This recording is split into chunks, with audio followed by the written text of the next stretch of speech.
O texto diz assim, 1 Samuel, capítulo 17, versículo 17. Disse Jessé a Davi, seu filho: leva, peço-te, para teus irmãos, 1 efa deste trigo tostado, e esses 10 pães, e corre a levá-los ao acampamento a teus irmãos. Porém, estes 10 queijos, leva-os ao comandante de 1000, e visitarás teus irmãos a ver se vão bem, e trarás uma prova de como passam. Vejam, queridos, que a missão dada a Davi foi uma missão muito específica. A sequência da ordem do pai não dava margem para Davi inventar qualquer outra ação. E Davi, como das outras vezes, se dispõe para obedecer o pai. E essa relação de Davi com o pai, de subserviência, ela é uma relação que redundou em bênçãos para a vida de Davi. Diz aqui no verso 20, que Davi, pois, no dia seguinte, se levantou de madrugada, deixou as ovelhas com um guarda, carregou-se e partiu, como Jessé lhe ordenara. Vamos dar uma dissecadazinha nesse texto? Lembrando aqui que Davi recebe uma ordem específica, imperativa, clara, sem margem para qualquer outro caminho. Ir ao campo de batalha, levar as encomendas, verificar como os irmãos estão, voltar para casa e dar a notícia para o pai. E Davi se dispõe a fazer aquilo que o pai lhe ordenara. Mas antes, deixando o rebanho do seu pai, ele não o deixa à mercê. Ele providencia alguém para cuidar do rebanho. Isso denota para você o quê? Me diga aí alguém, uma palavrinha apenas, pode falar alto aí para eu ouvir. Cuidado. Tem mais uma outra, cuidado é ótimo. Responsabilidade. Essa é a palavra mais abrangente que eu vejo para esse fim. Responsabilidade. Não se deixa um posto vazio. Nenhum soldado, nenhum servo de Deus deixa o seu posto vazio. Pode cumprir outra missão, mas antes supre o seu posto. Supre. Isso é um senso de responsabilidade apurado. E em se tratando de um jovem, um moço, é algo excepcional.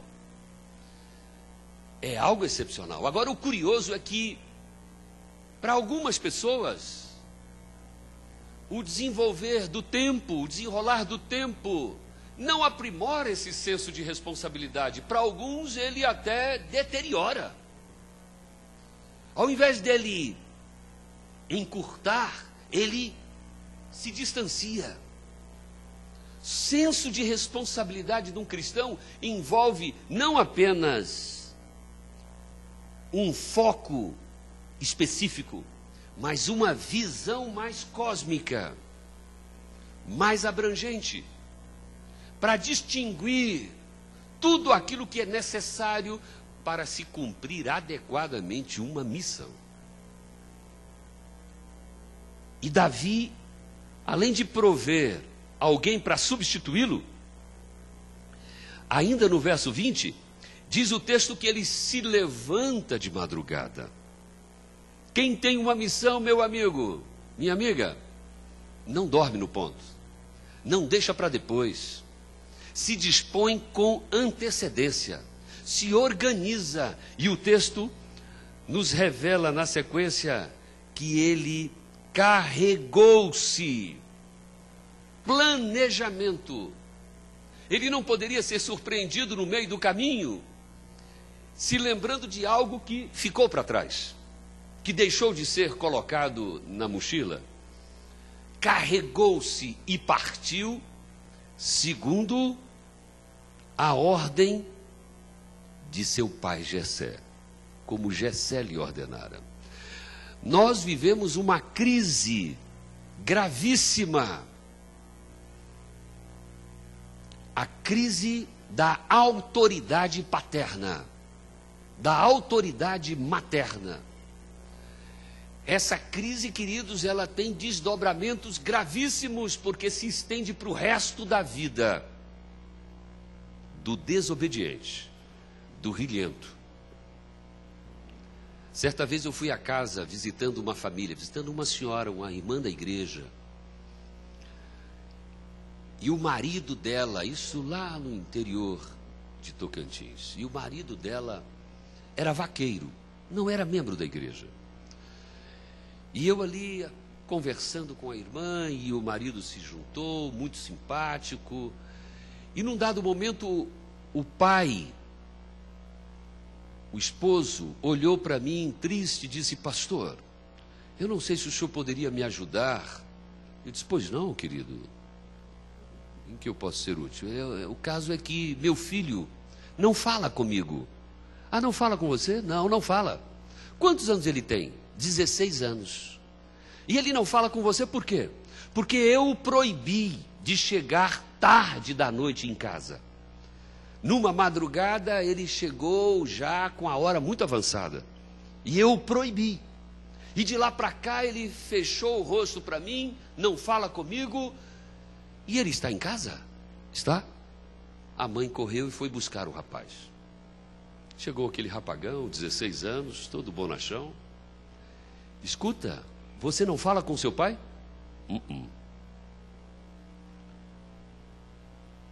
Eu não vou perguntar o porquê, porque eu sei a resposta. Eu sei por que você não fala com ele. Olha para mim. E ele levantou o rosto para mim. Sabe por que você não fala com ele? Porque ele ama muito você. Porque ele quer proteger você. Ele não quer perder você, nem agora e nem nunca. É porque ele quer resguardar você, física, moral e espiritualmente. Ele quer o seu melhor. É por isso que você não fala com ele. Você não fala com ele porque você é um menino egoísta. E você não está percebendo quanto seu pai te ama. Mas eu tenho uma solução para você. Você quer ir para os seus amigos lá fora? Então vá.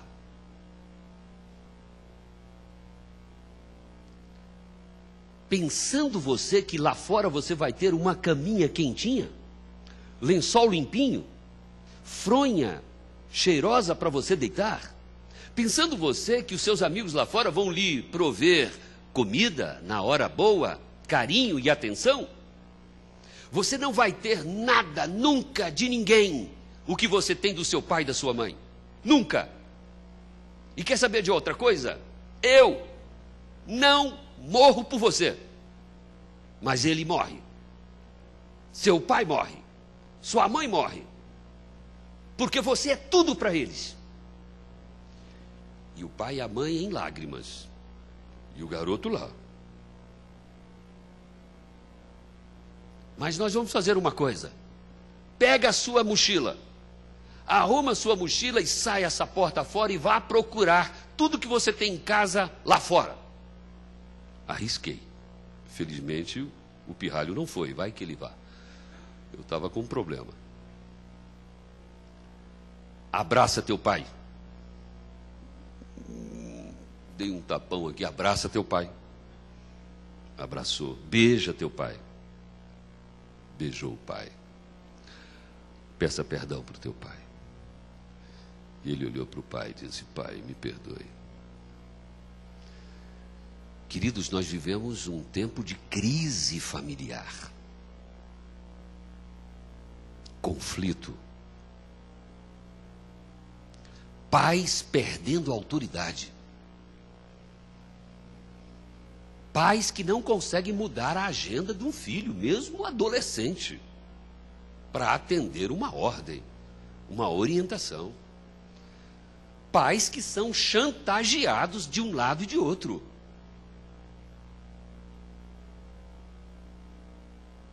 Davi atendeu todo o plano de Jessé e cumpriu, e o texto diz como Jessé lhe ordenara. Filho obediente é um filho feliz.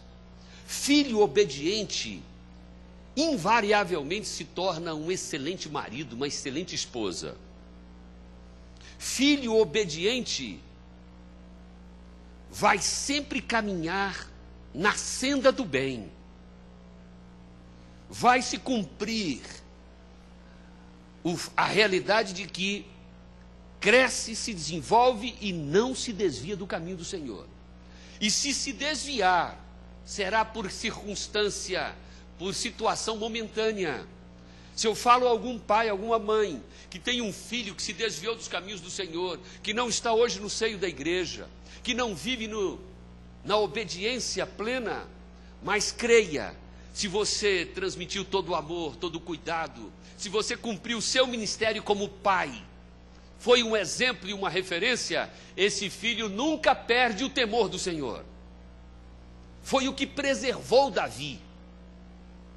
Quando adulto, quando por contingências diversas se tornou um mercenário, e por um vacilo se tornou um adúltero, e por consequência, como pecado, ele cobra um preço alto, e ele persegue, se tornou um assassino, mas nunca sem perder o temor do Senhor. Isso fez com que Davi voltasse para os pés de Jesus e se tornasse um homem segundo o coração de Deus.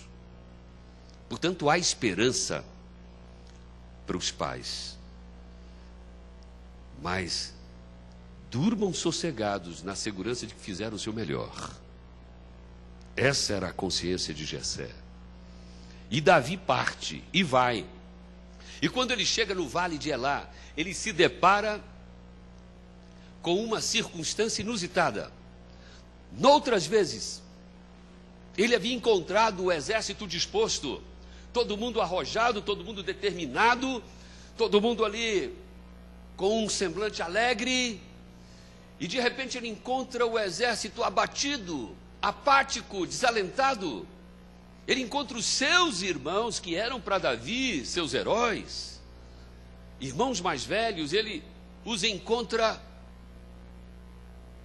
fragilizados, com aquele semblante funesto. E ele olha para aquilo e se inquieta. O que está acontecendo? Ele começa a fazer perguntas. O que está acontecendo aqui com vocês? Começou a sua enquete.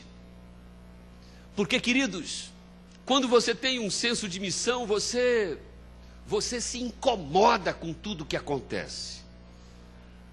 Nada é fora do seu interesse. Quem está incorporando um plano, um projeto, um anseio coletivo, é do interesse de todos. E o problema de um é o problema para todos. A causa de um tem que ser a causa de todos. Não podemos ser indiferentes ao sofrimento, à tristeza, à dor, ao momento delicado que alguém passe. Tudo nos diz respeito. Não apenas para orarmos por alguém, mas também para o visitarmos, o ampararmos, compartilhando aquilo que possuímos, quer sejam bens, quer seja carinho, atenção. Isso faz com que nós sejamos distinguidos, porque o mundo não é assim. O mundo é egoísta, mesquinho, individualista. O mundo não se interessa pelo seu semelhante, mas nós, como servos de Deus, nos interessamos, e como ovelhas de um mesmo aprisco, nos amamos, nos respeitamos, e aquilo que diz respeito ao Arnaldo diz respeito a mim, aquilo que diz respeito ao Hermínio diz respeito ao Edson. Nós estamos interligados. O seu sofrimento é a minha dor, a sua alegria é o meu prazer, o seu sucesso cultural, intelectual, financeiro, é para mim motivo de alegria. Irmãos e irmãs, ciúme e inveja são sentimentos que não podem fazer parte do povo de Deus. Se faz parte, vem por uma mão estranha, por um poder estranho que nós rejeitamos em nome de Jesus. Davi começou a perceber o ambiente. Isso tem um nome: percepção. A leitura é rápida. Você não precisa de um mês, um ano, para começar a entender as nuances. Você só precisa ter percepção. E olha, queridos, é comprovado, inclusive de forma científica, que quando você se interessa pela causa dos outros, os seus problemas são amainados. Quando você só olha para o seu umbigo, quando você só olha para si mesmo, para suas necessidades, e não se envolve com a causa alheia, você se perde no seu abismo.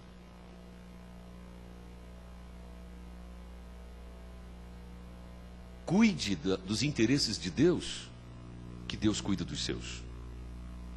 Doe o que você tenha pela causa do Senhor, e Ele vai cuidar de você de maneira muito mais intensa.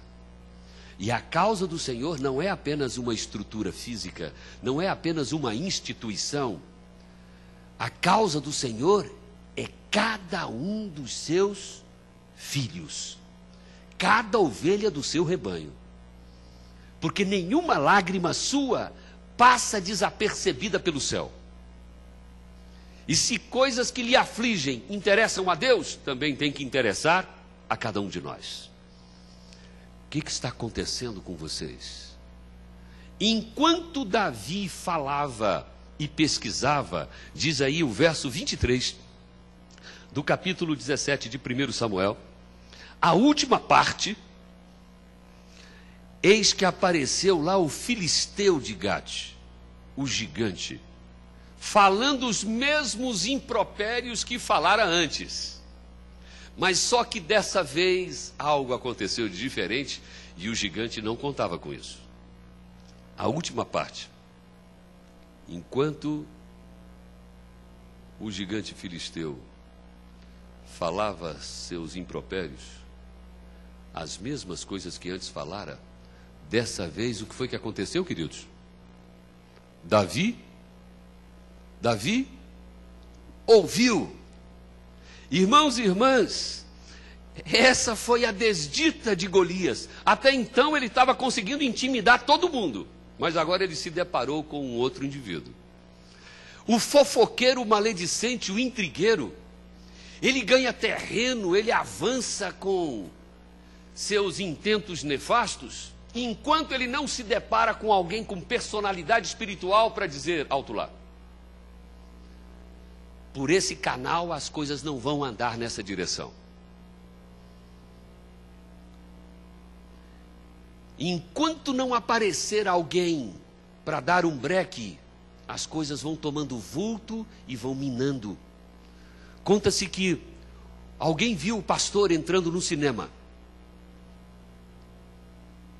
E essa pessoa saiu espalhando a notícia de que viu o pastor entrando no cinema. E a notícia agora já não era apenas ter ido ao cinema, já tinha o filme. E o filme já era um filme cabuloso. E a coisa tomou um vulto, porque quando os intrigueiros se encontram, os maledicentes, eles têm um código entre si. Não sei se vocês já repararam. A primeira deixa é essa: não te conto nada. Falou para um maledicente: não te conto nada, ele pega um chamo-chão, ele fica doido. Ele quer ouvir, não pode mais, olha. Outra história é essa: vou te falar algo, mas é só para você. E você não pode falar para ninguém. E sabe como é que o outro responde? É comigo mesmo, pode deixar comigo, não se preocupe. Só eu e a torcida do Flamengo, no caso aqui do Cruzeiro, ou do Atlético, né? O fato é, irmãos e irmãs, que a maledicência ela toma vulto, porque ela encontra eco. Dessa vez Davi ouviu, e os impropérios daquele incircunciso estavam com o tempo contado. Os impropérios dele contra o povo de Deus. E olha, amigo, se você se depara com alguém falando mal de um irmão seu na fé, cuidado, se posicione. É inadmissível que alguém maldiga um irmão meu. E se o meu irmão estiver errado, ainda assim, de público, eu estou ao lado dele. Em particular, eu posso até repreendê-lo, mas de público eu estou ao lado dele. Nós temos que ser corporativistas no que diz respeito à comunidade, protegendo-nos uns aos outros. Porque se uma casa é dividida, se ela se debate entre si, como é que ela subsiste? Como é que há unidade? Como é que se pode trabalhar dentro de uma missão, de um projeto, se um quer puxar o tapete do outro? Um diminui o trabalho que o outro desenvolve. Um se senta no banco da crítica e vê tudo o que é de errado, de defeito do que o outro faz aqui à frente. Isso é uma artimanha de Satanás, irmãos e irmãs. E nós, como povo de Deus, temos que fechar qualquer brecha nesse sentido, repreender o mal e nos posicionarmos de maneira coerente, equilibrada e ética, para a glória do Senhor e para o bem da nossa comunidade. Dessa vez Davi ouviu. E Davi, sim, bem lembrado, o pastor, obrigado, pastor Paulo, o pastor subiu para pregar. E quando ele subiu para pregar, ele disse: irmãos, esta semana eu estive no cinema. Como é que o intrigueiro, o maledicente fez? Não falei? E ainda é descarado, ainda confessa de público. E o pastor coloca a mão no bolso e puxa um cartão e diz: eu estive no cinema recoltando com o gerente do cinema. E ele nos doou tanto para a recolta deste ano. E ano que vem pediu para eu voltar, porque ele quer continuar doando para a nossa assistência social. E colocou o cartão de volta e pregou o sermão dele. Irmãos e irmãs, o dia que nós fecharmos as portas para esse espírito maligno, esse tipo de ação demoníaca, nós vamos avançar poderosamente. Pessoas deixarão de ser magoadas, ofendidas, humilhadas, se nós formos, cada qual for, um agente de repreensão da fofoca. Não se fala mal, não se fala de alguém, não se critica alguém na ausência. Na ausência você só elogia. Agora, se tiver que fazer alguma crítica, faça na presença. Mas infelizmente fazemos o inverso. Na ausência maldizemos e na presença bajulamos. Isso não é de Deus. Davi então ouviu aqueles absurdos do gigante filisteu e disse: mas não é possível que alguém não vá tomar uma providência? Não é possível. Não, alguma coisa tem que ser feita. Queridos, Davi estava se preparando para andar uma segunda milha. A ordem que o pai lhe dera era de entregar as encomendas, procurar ver como estavam os irmãos, como estava o povo ali, e voltar para casa. Mas Davi assentou no coração andar uma segunda milha. Davi agiu num processo crescente acima da mediocridade. O cristão pobre, medíocre, de um cristianismo rasteiro, ele anda sempre no seu limite. Ele não entende que ele faz parte de uma engrenagem em que ele joga em todas as posições. Todas as posições. E ele precisa agir em prol do grupo. Não para se vangloriar, não para sua vaidade, não para sua presunção, mas em prol do grupo. O trabalho é conjunto. E hoje, queridos, as grandes corporações não admitem mais pessoas que não saibam trabalhar em conjunto, que não se relacionem bem, que não saibam ceder, que não saibam admitir, que não saibam ouvir. O inimigo coloca no coração o espírito da tirania, da autocracia. E há pessoas que vêm para o meio com aquele sentimento: tira de Jesus e traz para si, sem mim nada podeis fazer. Se eu não estiver nesse departamento, está falido. Quero ver como é que vão se virar sem mim. Irmãos, essa presunção, ela não é divina. Ela começou no coração de Lúcifer lá no céu. E olha no que deu. Nós temos que fugir disso. O senso de modéstia, de humildade, o senso de coletividade, entender que o outro seja maior do que você. Nunca se engrandeça aos seus próprios olhos. Deixe que os outros reconheçam o seu valor. Vai soar sempre como uma campanha para alguma coisa. Deixe que os outros apreciem. E não faça nada por aplauso. Faça pela circunstância e pela necessidade. Embora Davi perguntou para alguém: o que é que vão dar a quem enfrentar esse gigante? E alguém disse para ele: olha, vai haver um tesouro especial, um recurso especial, e também a mão da filha do rei.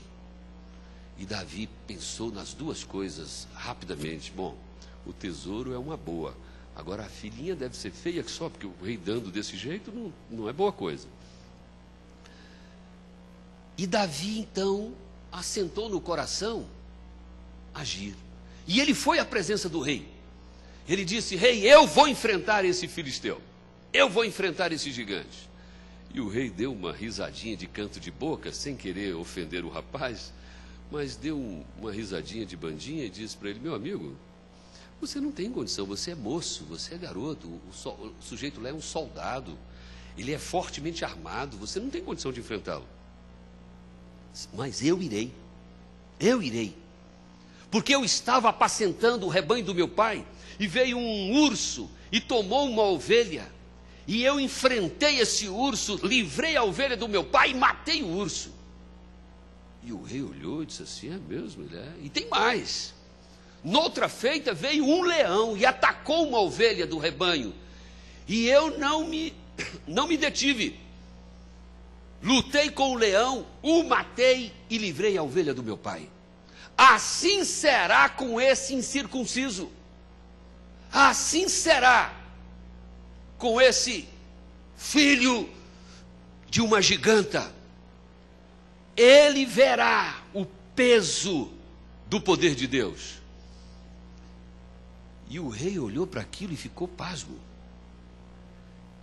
O rei olhou para aquilo e ficou impressionado. O retrospecto desse rapaz, olhando para trás e vendo vitórias. Você olha para trás e você vê o que você quiser. Você olha para trás da sua lide desse dia e você vê o que você quiser. A sua visão das coisas vai oscilar sempre entre uma visão otimista, mas não ufanista, uma visão otimista realista, ou uma visão pessimista, negativista, derrotista. Seguramente outras situações mais, Davi deva ter perdido, fracassado, mas ele olhou para onde ele venceu, para onde Deus o abençoou. E ele relata a bênção, o milagre. Queridos irmãos e irmãs, não há lugar no ministério do Senhor, não há lugar no rebanho de Deus para pessoas que querem servir com esse espírito derrotista. Esse espírito derrotista crítico, desdenhoso, que coloca os projetos sempre para trás, que coloca os planos sempre como inalcançáveis, que coloca sempre as coisas de maneira negativa, derrotista, pessimista, para baixo. Isso não vem da parte de Deus. Deus estimula sempre um sentimento motivacional. Quando Jesus veio a este mundo, diz o texto lá em Gálatas capítulo 4, verso 4, que ele veio na plenitude do tempo. E essa plenitude do tempo não é outra coisa, senão no período crítico da história do mundo, no período de maior negror, quando Satanás pensava ser o dono, o possuidor do planeta e dos habitantes do planeta. Jesus veio. Ele não veio quando tudo estava favorável, ele veio quando tudo estava contra, quando o planeta estava no seu ponto crítico de treva. Ele veio, ele foi enviado nessa hora. Nós não podemos ficar achando que as coisas aconteçam sempre de uma forma bem espontânea e caia do céu no colo, e é só a gente ficar com a boquinha escancarada, cheia de dente, esperando que a coisa aconteça. Não, meu amigo, tem que marchar. Eu ouvi uma música composta aqui pela Rise e pela Danívia.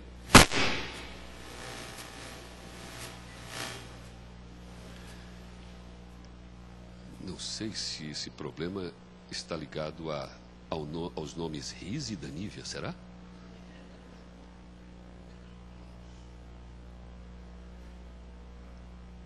Que diz que para o milagre acontecer tem que fazer o quê? Tem que pisar.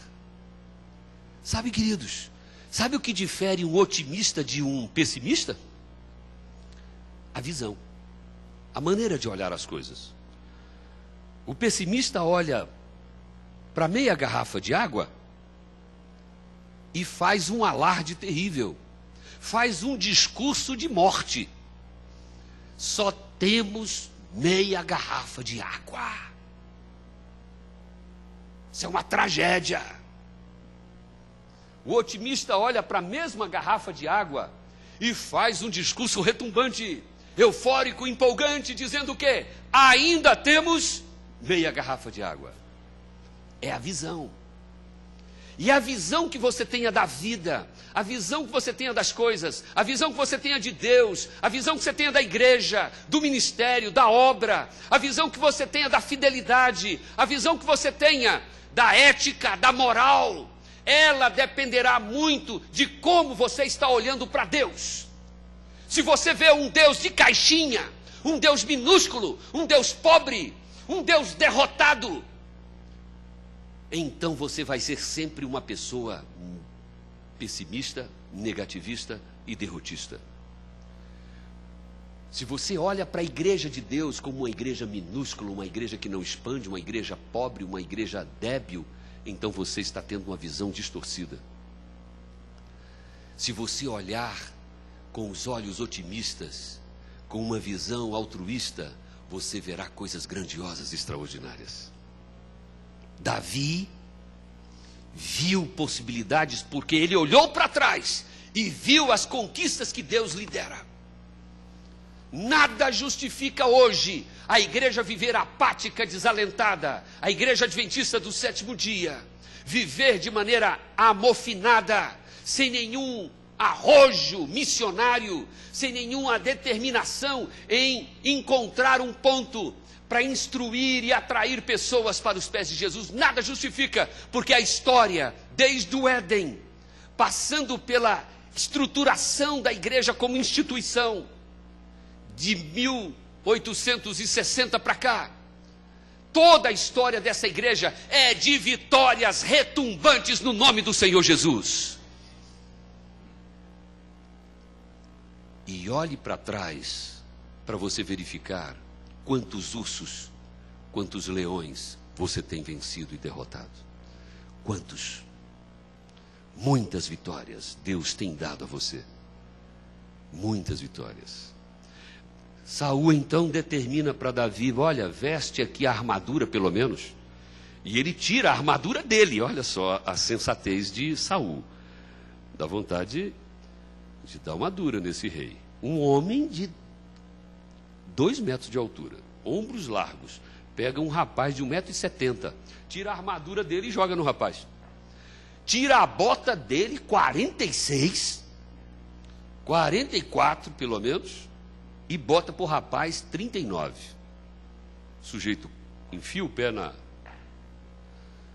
botina, que se fosse em Minas seria botina, né?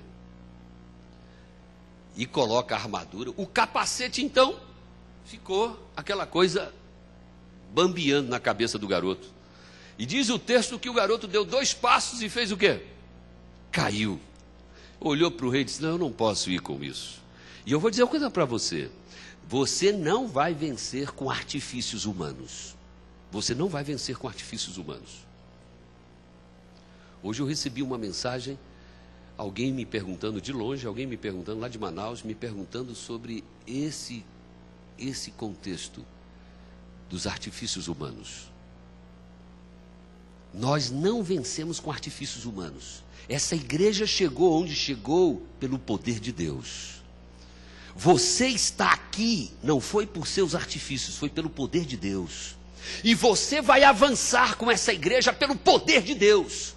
Não existe artifício humano, não existe estrutura humana, não existe dinheiro, não existe prédio, não existe universidade, não existe editora, não existe nada que tenha sido estruturado. Nada disso interessa. É o poder de Deus que está à frente, é o poder de Deus que está no comando, e é pelo poder de Deus que essa igreja vai deixar de ser militante e se tornará triunfante para a glória do Senhor.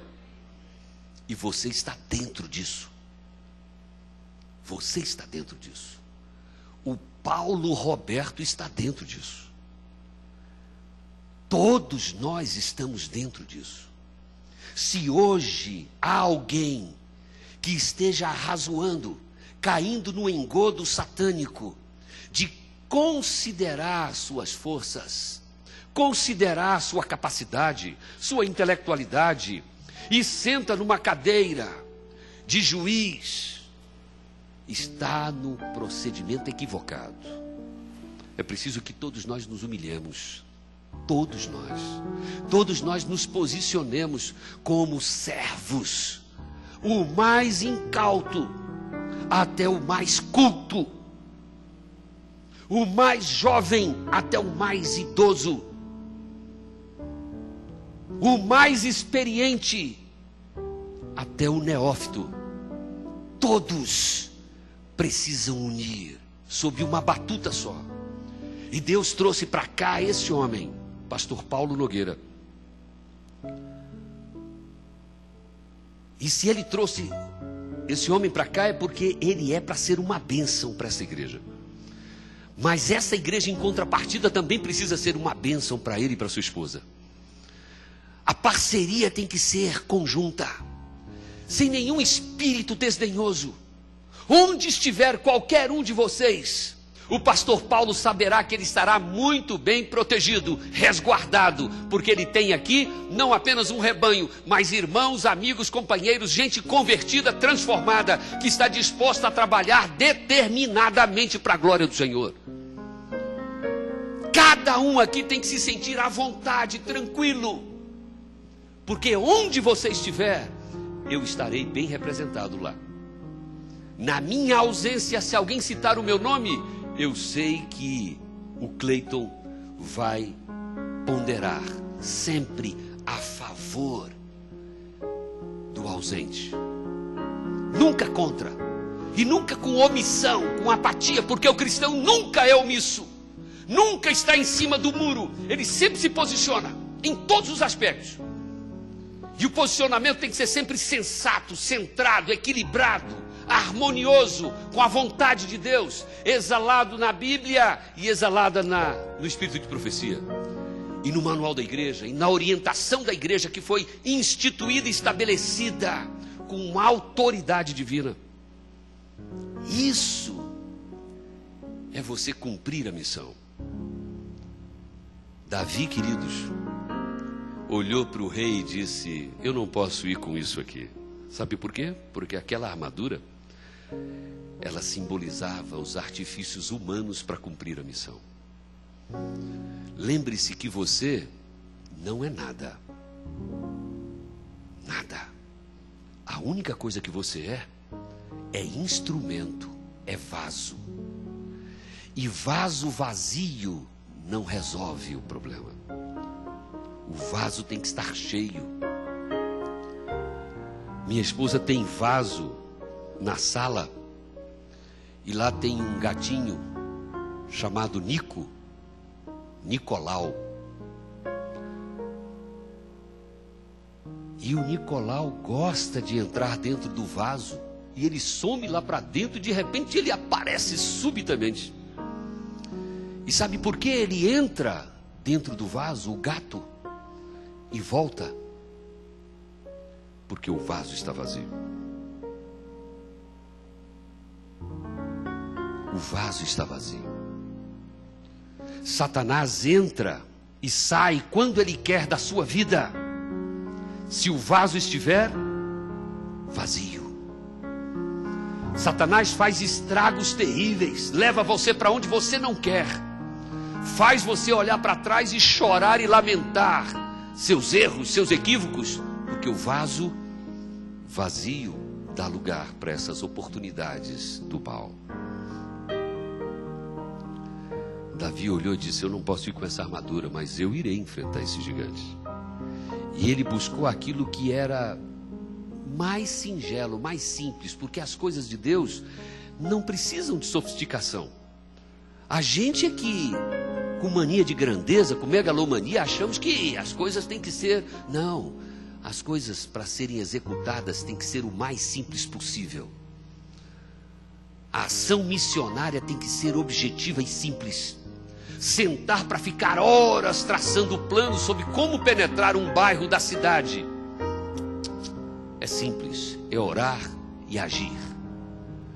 Davi foi lá no riacho e catou para si 5 seixos, 5 pedras lisas, para enfrentar o gigante. Pegou a sua funda, colocou as pedras dentro do seu alforje e partiu. E os soldados todos olhando lá de cima, e ele desceu o vale para enfrentar o gigante. Agora deixa eu perguntar para você. Eu não sei, meu diretor de palco aqui, dá para eu descer aqui um pouco? Queridos, por que foi que Davi pegou 5 pedras para enfrentar o gigante? Por que foi, Dario? Você sabe, querido? Não sabe? Cleusa sabe? Não sabe? Lúcia sabe? Podia errar a primeira, tem sentido, tem lógica. Se o senhor acordar, o senhor saberia dizer também? Não acordou, deixa eu... Paulo, você sabe, Paulo, por que foi que Davi levou 5 pedras? Não sabe, não. Essa jovem bonita sabe dizer para mim? Também não. E você, linda, sabe? O irmão saberia? Por que ele levou 5 pedras? Eu vou dizer por quê. O senhor vai ouvir agora. Está ouvindo? Está ligado? Tá. Eu já ia pegar um lenço aqui pensando que o senhor estava... Não, mas tá bom. Tá ligado. Eu entendi. O senhor estava orando. Em oração. Isso. Esse homem não dorme, ele ora. Entra em alfa. Queridos, sabe por que Davi levou as 5 pedras? Porque Golias tinha outros 4 irmãos. Ele estava preparado não para vencer um gigante, ele estava preparado para vencer quantos viessem. Isto é para nós muito profundo. Você não sai de casa de manhã para vencer um gigante, você sai de casa para vencer quantos o diabo colocar à sua frente. Em nome de Jesus, você vence. Você vive como um servo de Deus, como uma serva do Senhor. O inimigo está aí se agigantando, trazendo problemas, trazendo transtornos, trazendo dificuldades diversos. Mas você é uma vitoriosa em nome de Jesus.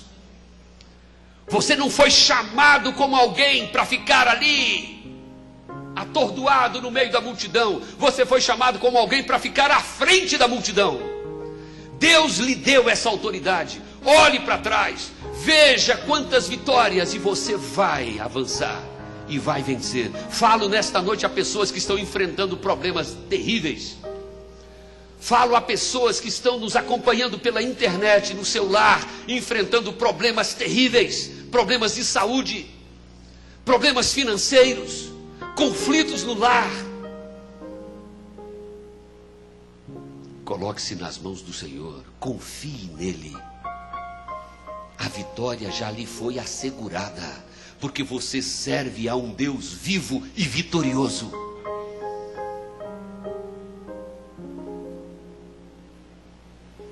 Vá em nome de Jesus para o desafio que você tiver. Você já é uma pessoa vitoriosa. Queridos, conta-se que 2 homens entraram num barquinho e remaram de uma cidade para outra. 2 cidades, margeando um rio. E os 2 remaram e foram participar de uma festa do outro lado. E festejaram, e dançaram, e beberam. E estavam os 2 já trolados. E no meio da madrugada entram de volta no barquinho para remar para casa. E os 2 ali, cada um com o seu remo. Depois de algum tempo, um olha para o outro e diz: mas companheiro, está longe demais ainda. Não, mas vamos continuar remando que a gente vai chegar. E estão remando. E o dia foi clareando. E quando o dia clareou, eles perceberam que o barquinho estava amarrado atrás. Não ia sair do lugar mesmo. Você está dentro de um barco e você quer que ele singre. Você quer que ele chegue ao porto seguro. Você está ali dentro, você está ali com a sua família, você está ali com o seu cônjuge, você está ali com seus filhos, você está ali com a sua igreja. Mas é preciso romper as amarras.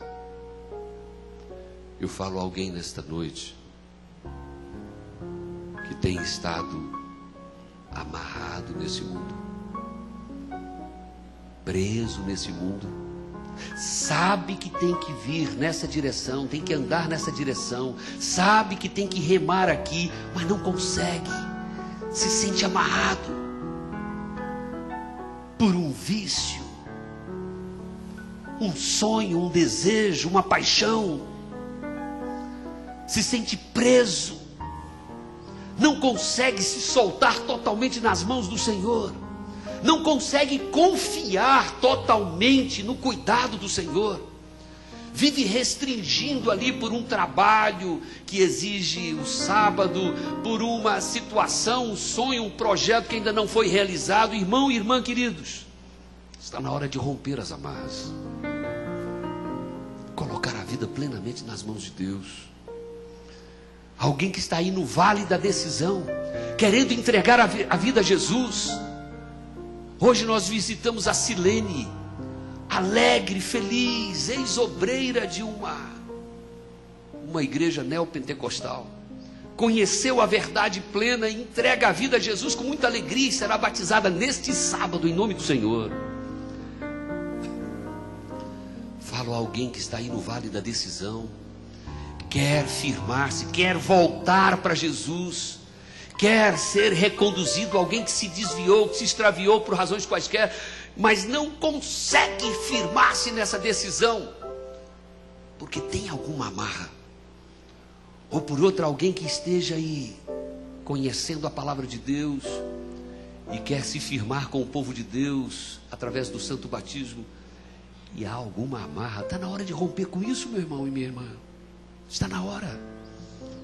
Nós vamos ouvir uma música especial, que seguramente vai falar ao nosso coração. E eu convido você noite deseja avançar, deseja vitória, eu lhe asseguro, em nome do Senhor Jesus, que o que esteja lhe afligindo, lhe angustiando, inquietando o seu coração, lhe despertando no meio da madrugada, sentindo aquele vazio, aquela angústia, eu lhe asseguro que você vencerá isso tudo em nome do Senhor Jesus. Apenas rompa a amarra e saia do seu lugar e se coloque aqui no altar para dizer: Deus, eu quero vencer. Eu tenho gigantes para derrotar e eu quero vencer. Eu tenho lutas, mas eu quero vencer. Olhe para a cruz. Olhe para a cruz vazia. Ali está o sinal da sua vitória, a garantia da sua vitória. Eu convido você a sair do seu lugar, a levantar-se, para você romper qualquer amarra e colocar a sua vida aos pés do Senhor e ser um instrumento, não um vaso vazio em que o inimigo entre e saia a hora que ele quiser, mas um vaso cheio, transbordante do Espírito Santo. Ouçamos essa música.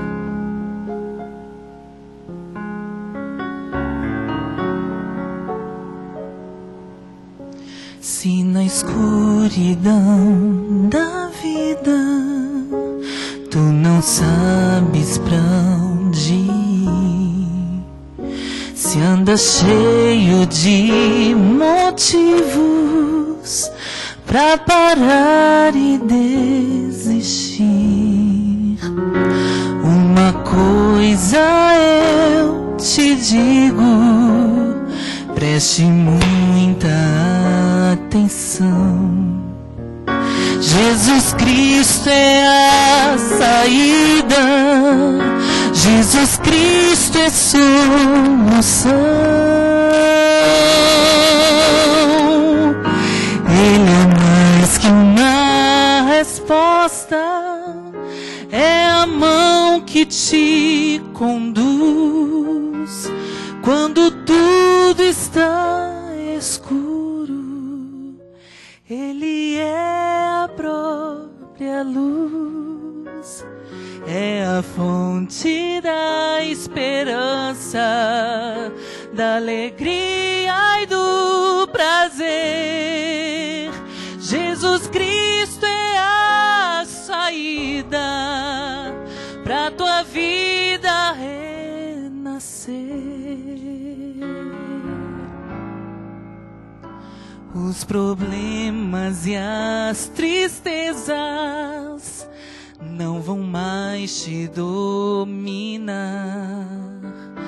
Muita paz e segurança em Jesus tu vais achar. Pela estrada deste mundo Ele vai te alcançar, e ao mostrar-te a saída, vai sorrir e te abraçar. Ele é mais que uma resposta, é a mão que te conduz quando tudo está escuro. Ele é a própria luz, é a fonte da esperança, da alegria e do prazer.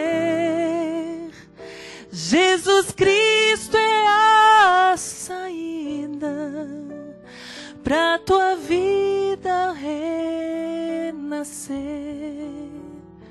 Jesus Cristo é a saída pra tua vida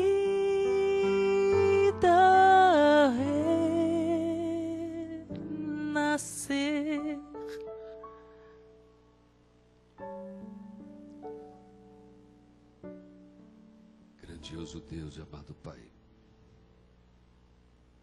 louvado seja o Teu nome nesta noite, Senhor. Os milagres que nós contemplamos, não mostras, ó Deus, de que Tu estás agindo em nossas vidas. Tu estás movendo o Espírito Santo em nosso meio. Tu estás acessando nossos corações e mentes. Porque Tu sabes, ó Deus, que nosso tempo nesse mundo é limitadíssimo. Nós estamos em processo de deterioração. A tendência natural é o desfecho pela morte física. Estamos limitados no tempo e no espaço. Na verdade, Senhor, tudo que conquistemos nesse mundo, tudo que alcancemos, sob qualquer forma, não nos autoriza a nos sentirmos excepcionalmente valiosos. Porque a grande realidade, queridos, é que o nosso grande valor está aos olhos do Deus Todo-Poderoso. E a visão que Ele tem de cada um de nós não é meramente do momento presente, mas Ele nos vislumbra lá adiante, no Seu reino de glória.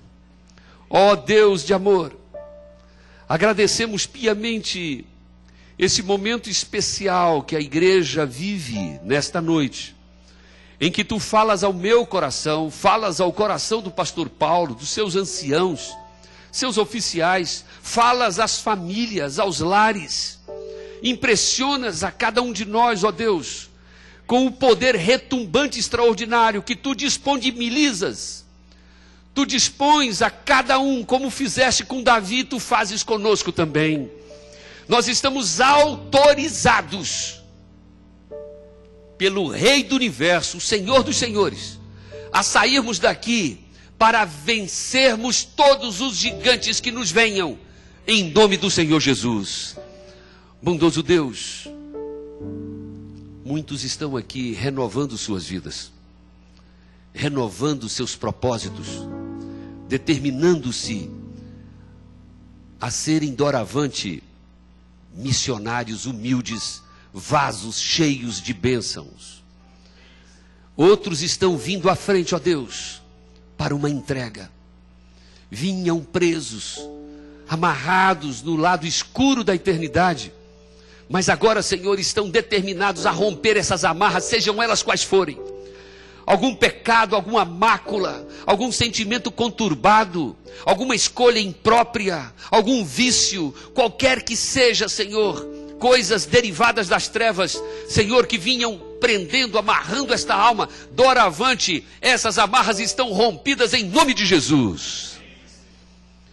Nos libertes plenamente, nos uses e nos tomes. Queremos ser só Teus. Queremos ser instrumentos nas Tuas mãos. Nos ajudes, bom Deus, a transcender nossas limitações mentais, emocionais, espirituais. Coloques o Espírito Santo de maneira transbordante em nossas vidas.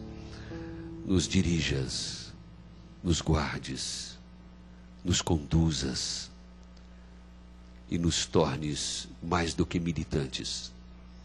Nos tornes triunfantes no dia final, quando o Senhor Jesus vier. Nós agradecemos por essa hora.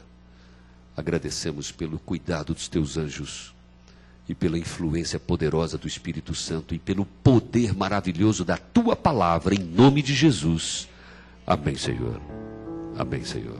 Amém. Podemos nos assentar, queridos. Que Deus abençoe a todos.